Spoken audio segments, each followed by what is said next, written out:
Halo para pemburu. Di video kali ini Min Toko Shisugon akan membahas tentang cover dari volume Hunter x Hunter.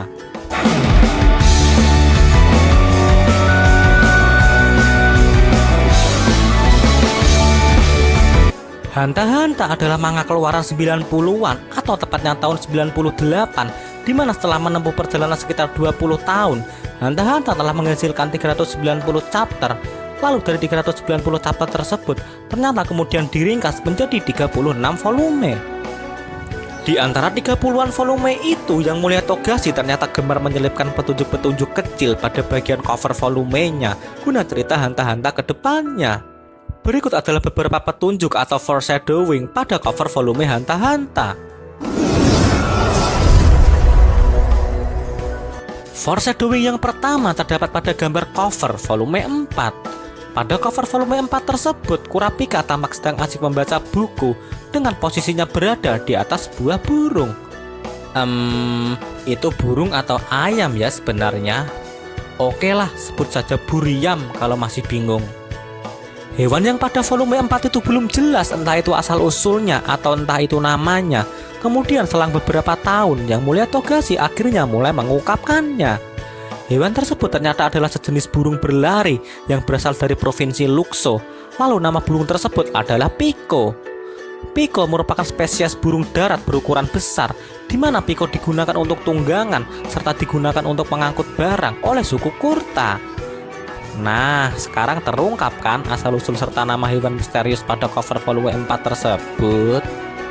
Sedikit tambahan informasi saja, volume 4 terbit pada bulan Februari tahun 99. Sedangkan untuk Piko, hewan burung darat tersebut muncul pada Hunter x Hunter volume 0 dan juga muncul pada Hunter x Hunter movie yang pertama. Volume 0 serta movie 1 ternyata keduanya sama-sama rilis pada tahun 2013. Itu berarti Yang Mulia Togashi baru mengungkapkan foreshadowing pada cover volume 4 selang 14 tahun.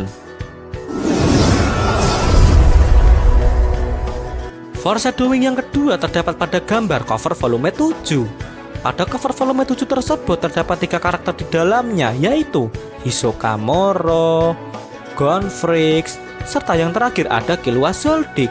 Selanjutnya kita abaikan dulu badut pedo guna membahas tentang Killua serta Gonfrix. Dalam cover itu tampak Gonfrix sedang melakukan gerakan pukulan, di mana kita tidak asing kan dengan gerakan itu. Selain Gonfrix, Killua juga tampak sedang melakukan gerakan, lalu gerakan tersebut juga tidak asing lagi kan. Gerakan Gonfrix terlihat seperti dirinya akan melakukan Hatsu Jajanken. Sedangkan untuk Killua Zoldyck, gerakan pada cover volume 7 tampak seperti gerakannya ketika akan mengeluarkan jurus listrik. Sedikit tambahan informasi saja, volume 7 isiannya masih berkaitan dengan Heaven's Arena. Lalu untuk Jajanken Gon serta listrik Killua, kedua karakter bocil itu baru diperlihatkan latihan 2 hal sebelumnya pada Agreed Island. Foreshadowing yang ketiga terdapat pada gambar cover volume 11. Pada cover volume 11 tersebut terdapat penampakan Chlorolus-Silver, di mana tangan kanannya memegangi buku pintar, sedangkan tangan kirinya digunakan untuk menutupi mulut ketua. Sampul dari volume itu terlihat sangat mirip dengan sebuah foto dari majalah fashion Jepang. Nama majalah tersebut adalah Mr. High Fashion, di mana majalah yang berisi foto mirip dengan volume 11 itu ternyata terbit pada Desember tahun 98 dengan nomor edisi 87. Sedikit tambahan informasi saja, volume 11 ternyata terbit pada tahun 2001. Itu berarti Yang Mulia Togashi mengambil inspirasi 3 tahun sebelumnya untuk dijadikan referensi. Foreshadowing yang keempat terdapat pada gambar cover volume 14. Pada cover volume 14 tersebut, Kurapika terlihat dengan mata yang telah memerah dan juga tangannya menggunakan rantai. Tangan berantai itu kemudian malah terlihat menyerang Kurapika sendiri. Jika diuraikan, mata Kurapika yang telah memerah kemudian merujuk pada kondisi Emperor Time. Mengingat untuk mencapai kondisi tersebut, mata Kurapika harus berubah menjadi merah terlebih dahulu. Dengan Emperor Time, Kurapika akan diberikan kekuatan yang luar biasa pada masing-masing rantainya. Meskipun terlihat luar biasa, Emperor Time ternyata mempunyai efek yang luar biasa lagi, tapi untuk sisi negatif. Pada chapter 364, efek negatif dari Emperor Time akhirnya diungkapkan, di mana nyawa Kurapika akan berkurang selama 1 jam jika Kurapika menggunakan mode Emperor Time selama 1 detik. Kondisi Emperor Time yang melukai diri ternyata mirip dengan sampul volume 14. Pada gambar volume tersebut, Kurapika yang matanya telah memerah, kemudian dirinya terlihat melukai tubuhnya sendiri. Selain itu, pada sampul volume ini, Kurapika juga terlihat tanpa sehelai benang pun, di mana setelah terbuka lebar-lebar, Kurapika tampak tidak menonjol. Lalu dengan kondisi seperti itu, kita kemudian bisa menilai dengan benar kan, kalau Kurapika itu fix laki-laki. Jadi buat orang-orang yang masih tersesat perihal gender Kurapika, harusnya dengan melihat sampul volume 14, orang-orang tersesat itu bisa kembali ke jalan yang lurus. Buat Chlorolu Silver yang pernah mengira Kurapika itu cewek, ketua Ryodan tersebut tampaknya juga harus melihat cover volume 14. Foreshadowing yang kelima terdapat pada gambar cover volume 15. Pada cover volume 15 tersebut terlihat seorang cewek misterius dengan mengenakan pakaian seperti seorang pelayan Jepang. Selain itu, cewek tersebut terlihat juga membawa sebuah boneka dengan kondisi berdarah-darah. Sampai pada tahun 2021 ini, cewek misterius itu masih juga belum diungkap oleh Yang Mulia Togashi. Namun jika dilihat dari rambutnya yang bergelombang, rambut cewek misterius mirip dengan rambut Pangeran Momoshi. Selain itu, jika diperhatikan dengan tempo yang selambat-lambatnya, cewek misterius itu terlihat sedikit mirip dengan karakter Bisque. Apakah itu Bisque versi mudanya ya? Atau jangan-jangan itu malah ibu dari Gonfrix? Tepuk tangan deh buat Yang Mulia Togashi kalau itu beneran ibu dari bocah bebal. Foreshadowing yang keenam terdapat pada gambar cover volume 29, di mana cover volume 29 tersebut Isaac Netero lah yang mengisi sampul volume itu. Penggambaran Isaac Netero pada sampul volume 29 sangat didasarkan pada sosok Ungyo. Ungyo adalah salah satu dari 2 Nio, di mana Nio adalah dewa pelindung umat Buddha. Kemudian Nio digambarkan sebagai dewa yang pemarah serta memiliki otot yang kuat.